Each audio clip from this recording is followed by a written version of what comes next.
ಎಲ್ರಿಗೂ ನಮಸ್ಕಾರ. ಎಲ್ಲರಿಗೂ ಉಷಾ ಅಂತರಂಗ ಯೂಟ್ಯೂಬ್ ಚಾನಲ್ಗೆ ಸ್ವಾಗತ. ಯಾರೆಲ್ಲ ಹೊಸಬ್ರು ನನ್ನ ಚಾನಲ್ ನೋಡ್ತಾ ಇದ್ದೀರಾ, ನನ್ನ ಹೆಸರು ಉಷಾ ಅಂತ. ಉಷಾ ಅಂತರಂಗ ಯೂಟ್ಯೂಬ್ ಚಾನಲ್ನ ಸಬ್ಸ್ಕ್ರೈಬ್ ಮಾಡ್ಕೊಳ್ಳಿ, ಹಾಗೆ ಬೆಲ್ ಐಕನಲ್ಲಿ ಆಲ್ ಅಂತ ನೋಟಿಫಿಕೇಶನ್ ಆನ್ ಮಾಡ್ಕೊಳ್ಳಿ. ಆವಾಗ ನಾನು ಯಾವುದೇ ಹೊಸ ವೀಡಿಯೋ ಅಪ್ಲೋಡ್ ಮಾಡಿದಾಗ ನಿಮಗೆ ನೋಟಿಫಿಕೇಶನ್ ಬಂದಿರುತ್ತೆ. ನಿಮ್ಮ ಫ್ರೀ ಟೈಮಲ್ಲಿ ನನ್ನ ವೀಡಿಯೋಸ್ನ ನೋಡ್ಬೋದು. ನೀವು ನನ್ನ ಚಾನಲಲ್ಲಿ ರಾಜ್ಯ ಸರ್ಕಾರದಿಂದ ಅಥವಾ ಕೇಂದ್ರ ಸರ್ಕಾರದಿಂದ ಬರುವಂತಹ ಹೊಸ ಹೊಸ ಅಪ್ಡೇಟ್ಸ್ ಆಗಿರ್ಬೋದು, ಅಥವಾ ಹೊಸ ಯೋಜನೆ ಬಗ್ಗೆ ಇನ್ಫಾರ್ಮೇಷನ್ ಆಗಿರ್ಬೋದು, ಎಲ್ಲದನ್ನೂ ಕೂಡ ಖಂಡಿತ ನನ್ನ ವೀಡಿಯೋಸಲ್ಲಿ ಡೀಟೇಲ್ ಆಗಿ ನೋಡ್ಬೋದು. ಹಾಗಾಗಿ ಸಬ್ಸ್ಕ್ರೈಬ್ ಮಾಡ್ಕೊಳ್ಳಿ. ಹಾಗೆ ನೀವು ನನ್ನ ಇನ್ಸ್ಟಾಗ್ರಾಮ್ ಅಕೌಂಟಲ್ಲೂ ಕೂಡ ಫಾಲೋ ಮಾಡ್ಬೋದು. ಲಿಂಕ್ ಡಿಸ್ಕ್ರಿಪ್ಷನಲ್ಲಿರುತ್ತೆ. ಅಲ್ಲೂ ಕೂಡ ಡೈಲಿ ನ್ಯೂಸ್ ಅಪ್ಡೇಟ್ಸ್ನ ನಾನು ಕೊಡ್ತಾ ಇರ್ತೀನಿ. ಸೊ ಅಲ್ಲೂ ಕೂಡ ಫಾಲೋ ಮಾಡಿ.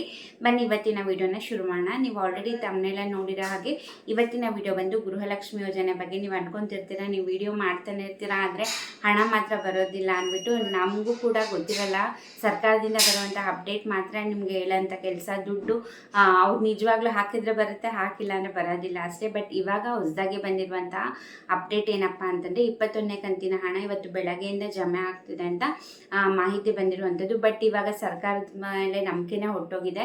ಅವ್ರು ಹಾಕಿದ್ದೀವಿ ಅಂತ ಅಂತಾರೆ, ಬಟ್ ಯಾವ ಫಲಾನುಭವಿಗಳಿಗೂ ಕೂಡ ಹಣನೇ ಬರೋದಿಲ್ಲ. ಸೊ ಹಾಗಾಗಿ ನೀವು ಕಮೆಂಟ್ ಮಾಡಿ. ನಿಮಗೆ ಖಂಡಿತ ಇವತ್ತು ಬೆಳಗ್ಗೆ 10 ಗಂಟೆಯಿಂದ ಎಲ್ಲ ಫಲಾನುಭವಿಗಳಿಗೂ ಕೂಡ ಹಣ ಹಾಕಿದ್ದೀವಿ, ಹಾಕಕ್ಕೆ ಸ್ಟಾರ್ಟ್ ಆಗಿದೆ ಅಂದ್ಬಿಟ್ಟು ಮಾಹಿತಿ ಬರ್ತದೆ. ನೀವು ಕಮೆಂಟ್ ಮಾಡಿ, ನಿಮ್ಗೆ ಏನಾದರೂ ಇವತ್ತು ಬೆಳಗ್ಗೆಯಿಂದ 21ನೇ ಕಂತಿನ ಹಣ ಬಂದಿದೆಯಾ ಬಂದಿಲ್ವಾ ಅಂತ. ಬಂದಿದ್ರು ಕಮೆಂಟ್ ಮಾಡಿ, ಬಂದಿಲ್ಲ ಅಂದರೂ ಕೂಡ ಬಂದಿಲ್ಲ ಅಂತ ಕಮೆಂಟ್ ಮಾಡಿ. ಹಾಗೆ ನೀವು ಯಾವ ಜಿಲ್ಲೆ ಅಂತ ಕೂಡ ಮೆನ್ಷನ್ ಮಾಡಿ. ಅವಾಗ ಬೇರೆಯವರು ಕೂಡ ಒಂದು ಕ್ಲಾರಿಟಿ ಸಿಗುತ್ತೆ. ಅದಕ್ಕೋಸ್ಕರ ಕಮೆಂಟ್ ಮಾಡಿ ಅಂತ ಅನ್ನೋದು. ಇವಾಗ ನೀವೇನಾರು ನಿಮ್ಮ ಡಿಸ್ಟ್ರಿಕ್ಟ್ ಮೆನ್ಷನ್ ಮಾಡಿದರೆ, ನಿಮ್ಮ ಡಿಸ್ಟ್ರಿಕ್ಟಲ್ಲಿ ನೋಡ್ತಿರುವಂತಹ ಬೇರೆಯವ್ರಿಗೂ ಕೂಡ ಹೆಲ್ಪ್ ಆಗುತ್ತೆ. ಓಕೆ, ಬರ್ತಾ ಇದೆ ಹಣ ಅಂದರೆ ನಮಗೂ ಬರುತ್ತೆ ಅಂತ ಒಂದು ಕಾನ್ಫಿಡೆನ್ಸ್ ಬರುತ್ತೆ. ಸೊ ಹಾಗಾಗಿ ಕಮೆಂಟ್ ಮಾಡಿ ಅಂತ ಹೇಳೋದು. 21ನೇ ಕಂತಿನ ಹಣ ಅಂದರೆ ಏಪ್ರಿಲ್ ತಿಂಗಳ ಹಣ ಬರಬೇಕಾಗಿರೋದು. ಇವಾಗ ನೋಡೋಣ, ಇನ್ನು ಮೇ ಜೂನ್ ಇನ್ನು 2 ತಿಂಗಳದಂದರೆ ಈಗ ಟೋಟಲ್ ಆಗಿ 3 ಮಂತ್ಸ್ ಬಾಕಿ ಇರೋದು. ಏಪ್ರಿಲ್, ಮೇ ಹಾಗೆ ಜೂನ್ ತಿಂಗಳದು. ಇವಾಗ ಏಪ್ರಿಲ್ ಆಲ್ರೆಡಿ ಹಾಕಿದ್ದೀವಿ ಅಂತ ಅಂದಿದ್ದಾರೆ. ನೋಡೋಣ, ಕಮೆಂಟ್ ಮಾಡಿ ಎಷ್ಟು ಜನಕ್ಕೆ ಬಂದಿದೆ ಬಂದಿಲ್ಲ ಅಂತ ಗೊತ್ತಾಗ್ಬಿಡುತ್ತೆ. ಇದಾಗಿತ್ತು ಇವತ್ತಿನ ಅಪ್ಡೇಟ್.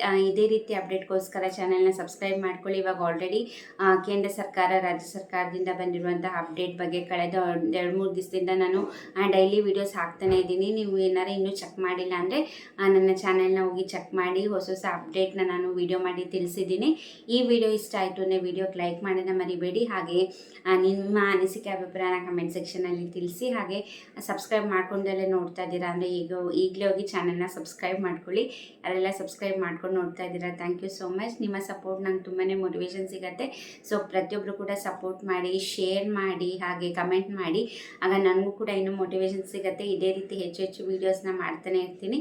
ಹಾಗೆ ಇನ್ಸ್ಟಾಗ್ರಾಮಲ್ಲಿ ಕೂಡ ಫಾಲೋ ಮಾಡೋದನ್ನ ಮರಿಬೇಡಿ. ಇಷ್ಟೊತ್ತು ವೀಡಿಯೋ ನೋಡಿದ್ದಕ್ಕೆ ಥ್ಯಾಂಕ್ ಯು ಸೋ ಮಚ್. ನಮಸ್ಕಾರ.